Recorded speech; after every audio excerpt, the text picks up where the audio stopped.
Bukod sa ating pamilya, ang ating kaibigan, ang ating takbuhan, tuwing tayo ay may problema o meron tayong gustong ikwento na masasaya at malulungkot na nangyayari sa ating buhay.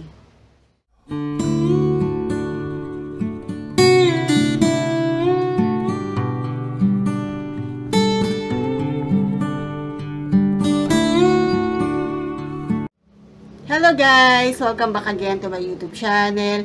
So isang sulat na naman po ang aking nais na ibahagi sa inyong lahat. Bakit kaya nasabi ni letter sender na masyadong abusado ng kanyang kaibigan? Ano kaya yung mga pinagagawa nito habang kasama niya itong kaibigan niya? So alamin natin sa sulat na kanyang pinadala. Pasok! Hi, please hide my identity. Hihingi lang sana ako ng payo sa inyo. Si girl ay friend ko from elementary hanggang high school. Pares kaming public school graduate. Medyo seniority ako sa career, kaya nasa magandang posisyon at company. Bukod sa meron pa akong ibang mga negosyong pinagkakakitaan. Si friend ko ay nagkatrabaho sa isang maliit na convenience store at di kalakihan ang sahod. Dahil hybrid setup ako, 3 times a week nasa bahay lang din ako na nagtatrabaho. Halos everyday nagpupunta si friend sa bahay. Break time niya ng 12 p.m. kaya ganong oras din siya pumupunta sa bahay. Syempre, dito na din siya nakikipag-lunch. After niya mag-lunch, makikiiglip naman siya sa kwarto ko. Ang dahilan niya, mainit sa bahay nila at ako naka-aircon.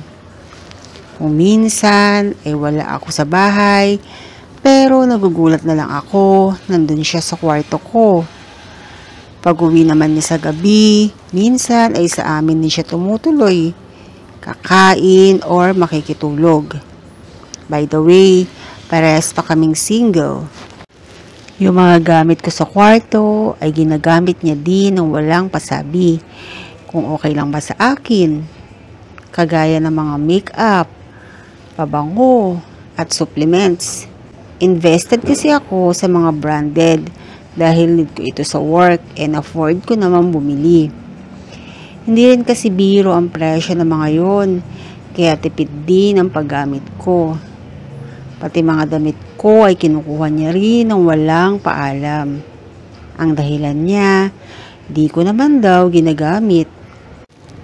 Kapag kumakain kami sa labas, ako ang nagbabayad sa bill ng buo. Kung mag-share man siya, minimal lang. Like if 1,000 ang aming bill, 100 din sa kanya. Kung minsan siya ang nag-aaya, pero palaging kulang ang dala niyang pera at ako pa rin ang nagbabayad. Ilang taong ganoon, pero di ko naiisip masyado. Dahil sa akin naman, ako yung mas nakakaangat. Ngayon, birthday ni friend. Meron akong restaurant at balak niya daw doon mag-celebrate. Ang budget niya lang ay 2,000 pesos for 40 persons. Sinabi ko kung ano lang ang mararating nun. Pero ini-insist niya na dagdagan ko ng ganito, ng ganyan.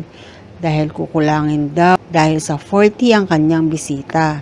Birthday gift ko na lang daw yun sa kanya. Hindi ako pumayag at nang dumating ang birthday niya, wala halos pagkain ang mga bisita. Tinatawagan na ako ng mga staff ko kung maipapadagdag daw ba ako. Dahil walang pagkain, pero nagmatigas ako. Di rin ako pumunta nung birthday niya. At dinahilan kong maraming tatapusin sa work. Pero ang totoo, nasa mall lang ako. Nanonood ng sine, nagpapamasahe, at kung ano-ano pa. Isa pa, nalaman ko ding recently lang na yung hinanda niyang Graham na sabi niya maikiref lang siya, ay kinuha niya pala ang mga ingredients na yon sa aking store. Kamalian mo yan. Sinasanay mo siya na walang salita. Akala ni girl okay lang. Dahil tinuturing ka niya na parang kapatid. Talk to her openly and gave her some advice. Toxic pag ganyan. Friendship over na. Mas makakahinga ka ng maayos pag wala na siya. Di mo deserve ganyan sa buhay mo. Iwasan mo na agad at ilak mo ang room mo pag aalis ka. Family or friends pa yan, napaka-toxic. Matuto kang magsabi ng hindi, kesa naman sumama ang loob mo. Mag-set ka ng limit. Iwasan at nilalayuan ng mga ganyan tao. Pagsabihan mo siya, then bahala siya kung magagalit siya. Tutal, mapagsamantala naman siya. Di siya kawalan kung mawala siya sa'yo.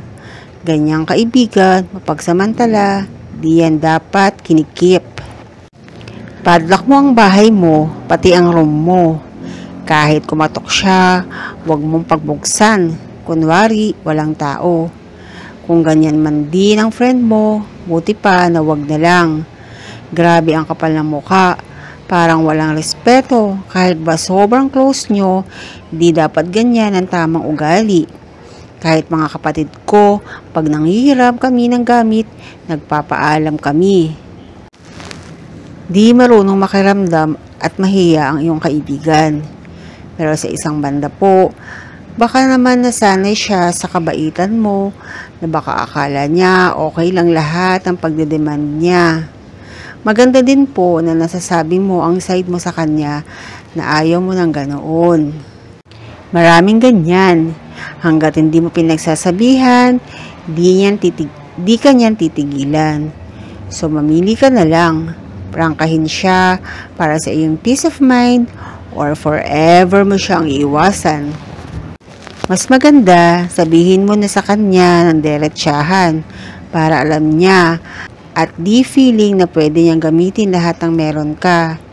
Minsan kasi ang mga tao, pag di ka nagsasabi, nasa isip nila na okay lang. Kaya may pag-aabuso na nangyayari. So, ang masasabi ko lamang dito kay letter sender, kausapin mo ang iyong kaibigan. Since nakaibigan mo siya, alam ko na maintindihan ka niya. Nasa tamang approach lang yan. Sabihin mo sa kanya na hindi na maganda yung kanyang asal at pinagagagawa. At alam ko talaga na maiintindihan ka niya dahil tunay mo siyang kaibigan. So this is the end of my video. Nawa ay may natutunan ulit kayo sa aking ibinahagi. Maraming salamat sa patuloy ninyong pagsuporta sa aking YouTube channel. Don't forget to like and subscribe. At pwede rin naman na i-share nyo to sa inyong mga kaibigan na nakaka-experience ng same na ganitong problema. Maraming salamat. God bless po. See you again in my next video. Bye-bye!